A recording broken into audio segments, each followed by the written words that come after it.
गणेश चतुर्थी का पर्व भगवान गणेश के जन्मोत्सव के रूप में मनाया जाता है। भगवान गणेश को ज्ञान, विद्या और बुद्धि के देवता के रूप में जाना जाता है। विद्यार्थियों के लिए गणेश चतुर्थी का दिन अत्यंत महत्वपूर्ण है, क्योंकि यह दिन उनकी शिक्षा और बुद्धिमत्ता में वृद्धि के लिए अनुकूल माना जाता है। इस दिन किए गए कुछ विशेष उपाय विद्यार्थियों को अच्छी विद्या और बुद्धि पाने में सहायक हो सकते हैं। गणेश जी की पूजा और मंत्र जाप। विद्यार्थियों को गणेश चतुर्थी के दिन प्रातःकाल उठकर स्नानादि कर स्वच्छ वस्त्र धारण करना चाहिए। इसके पश्चात भगवान गणेश की प्रतिमा या चित्र के समक्ष घी का दीपक जलाकर पूजा करनी चाहिए। गणेश जी के सामने एकाग्रचित होकर बैठें और ऊं गम गणपतये नमः मंत्र का 108 बार जाप करें। यह मंत्र बुद्धि को तीव्र और एकाग्रता को बढ़ाने में अत्यधिक प्रभावी माना जाता है। गणेश जी को दूर्वा चढ़ाएं। दूर्वा दूब घास भगवान गणेश को अत्यंत प्रिय है। गणेश चतुर्थी के दिन गणेश जी को 21 दूर्वा की माला अर्पित करें। यह माना जाता है कि दूर्वा चढ़ाने से गणेश जी प्रसन्न होते हैं और विद्यार्थियों को उनकी पढ़ाई में सफलता और ध्यान केंद्रित करने की शक्ति प्रदान करते हैं। मोदक का भोग लगाएं। मोदक भगवान गणेश का प्रिय भोग। इस दिन विद्यार्थियों को गणेश जी को मोदक का भोग लगाना चाहिए। इसके बाद प्रसाद स्वरूप मोदक का सेवन करें। यह माना जाता है कि मोदक का भोग लगाने से गणेश जी प्रसन्न होते हैं और विद्यार्थियों को ज्ञान और विवेक प्रदान करते हैं। गणेश मंत्र की पुस्तक का पाठ। गणेश चतुर्थी के दिन विद्यार्थियों को गणेश अथर्व शीर्ष का पाठ करना चाहिए। यह पाठ अत्यधिक शुभ और फलदायी माना जाता है। यह माना जाता है कि इस पाठ के नियमित रूप से करने से विद्यार्थियों की स्मरण शक्ति में वृद्धि होती है और वे अपनी पढ़ाई में अच्छे अंक प्राप्त कर सकते हैं। गणेश जी की मूर्ति या चित्र पर सिंदूर चढ़ाएं। भगवान गणेश को सिंदूर भी अत्यंत प्रिय है। गणेश चतुर्थी के दिन गणेश जी की मूर्ति या चित्र पर सिंदूर चढ़ाना चाहिए। इसके साथ ही उनकी विधिवत पूजा करनी चाहिए। यह उपाय विद्यार्थियों के लिए अत्यंत शुभ माना जाता है और इससे वे परीक्षा में सफलता प्राप्त कर सकते हैं। अध्ययन में सफलता के लिए गणेश जी का ध्यान। विद्यार्थियों को अपनी पढ़ाई शुरू करने से पहले गणेश जी का ध्यान करना चाहिए। इससे उनकी एकाग्रता बढ़ती है और वे आसानी से कठिन विषयों को समझ सकते हैं। गणेश चतुर्थी के दिन से इस आदत को शुरू करना विशेष रूप से फलदायी हो सकता है।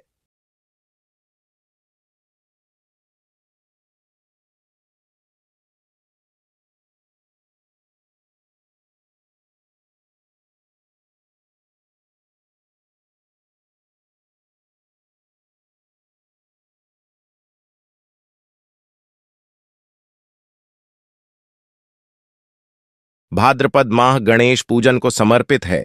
इस माह में विघ्नहर्ता की पूजा करने से शुभ परिणामों की प्राप्ति होती है। भाद्रपद माह गणेश पूजन को समर्पित है। इस माह में विघ्नहर्ता की पूजा करने से शुभ परिणामों की प्राप्ति होती है। पौराणिक मान्यताओं के अनुसार इस माह को गणपति जी के जन्म से जोड़ा जाता है, क्योंकि भाद्रपद माह के शुक्ल पक्ष की चतुर्थी तिथि पर गणेश जी का जन्म हुआ था। हर साल इस तिथि को गणेश जन्मोत्सव के रूप में मनाया जाता है। इस दिन भक्तजन गणपति जी को घर लाते हैं और विधि विधान से उनकी पूजा करते हैं। यही नहीं, मोदक, खीर, फल और कई तरह की मिठाइयों का भोग भी लगाते हैं। इस दौरान बप्पा की पूजा करने से ज्ञान, विद्या और बुद्धि की प्राप्ति होती है। साथ ही जीवन में सुख समृद्धि का वास बना रहता है। आदि देवता शिवपुत्र श्री गणेश जी का प्राकट्य भाद्रपद की शुक्ल चतुर्थी को हुआ था। इस वर्ष शनिवार 7 सितंबर 2024 को चतुर्थी है। विघ्नहर्ता, बुद्धि प्रदाता, लक्ष्मी प्रदाता गणेश को प्रसन्न करने का इससे अच्छा समय दूसरा नहीं है। निम्नलिखित 8 प्रयोग किए जा सकते हैं। श्वेतार्क गणेश को पूर्वाभिमुख हो रक्त वस्त्र आसन प्रदान कर यथाशक्ति पंचोपचार या षोडशोपचार पूजन कर लड्डू या मोदक का नैवेद्य लगाकर एयूएम गम गणपतये नम की 21, 51 या 108 माला कर उपलब्ध साधनों से या केवल घी से 1 माला आहुति दें। विवाह कार्य या पारिवारिक समस्या के लिए उपरोक्त तरीके से पूजन कर ओं वक्रतुंडाय हूं का प्रयोग करें।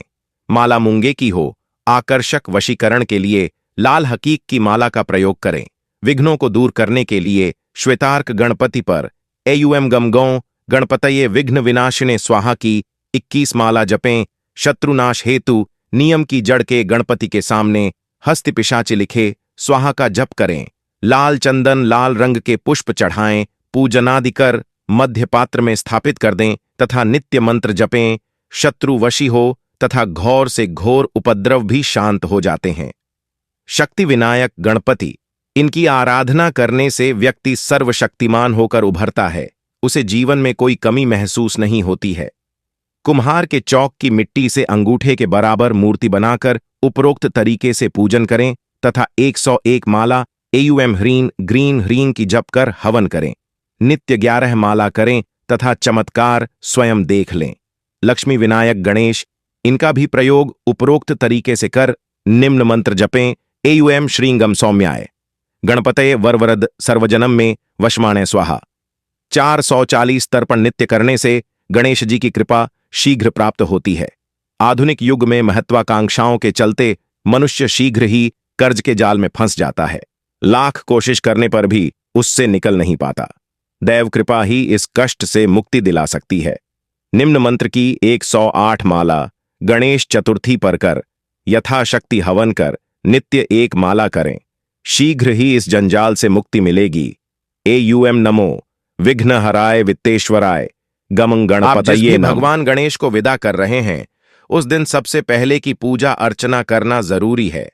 इस दौरान आपको गणपति की सभी प्रिय चीजें उन्हें अर्पित करनी चाहिए। घर के सभी सदस्य इकट्ठा होकर गणेश जी की आरती करें, उन्हें फूल चढ़ाएं और भोग लगाएं। 10 दिनों में सेवा में हुई भूल चूक के लिए श्री गणेश जी से माफी मांग लें। इसके बाद विसर्जन से कुछ मिनट पहले घर का कोई एक सदस्य गणेश जी की मूर्ति पकड़कर उसे थोड़ा सा खिसकाए। इसका सिग्निफिकेंस यह है कि आप भगवान गणेश को बताते हैं कि अब उनकी विदाई का समय हो गया है। फिटकरी वाली गणेश की मूर्ति पर्यावरण के अनुकूल है और गणेश चतुर्थी उत्सव के लिए सबसे अच्छी और नए तरीकों में से एक है। फिटकरी सल्फेट पानी में घुलनशील होता है और वाटर प्यूरीफायर का भी काम करता है। पूजा करने के बाद एक टब या बाल्टी में साफ पानी डालें। गणेश जी की मूर्ति को इसमें धीरे धीरे विसर्जित करें। मूर्ति को पूरी तरह से डिसॉल्व होने दें। जब मूर्ति डिसॉल्व हो जाए तो आप इस साफ पानी का इस्तेमाल जैसे मर्जी चाहें वैसे करें। सीड्स वाली मूर्ति का ऐसे करें। विसर्जन आपको याद होगा, कुछ सालों पहले अभिनेत्री दिया मिर्जा ने ट्री गणेश को प्रमोट किया था। यह भी एक अच्छा तरीका है। अपने पर्यावरण को बचाने का पूजा करने के बाद एक प्लांटर में अपने गणेश की मूर्ति को रखें। उसमें साफ पानी डालें जब तक वह डिसॉल्व न हो जाए।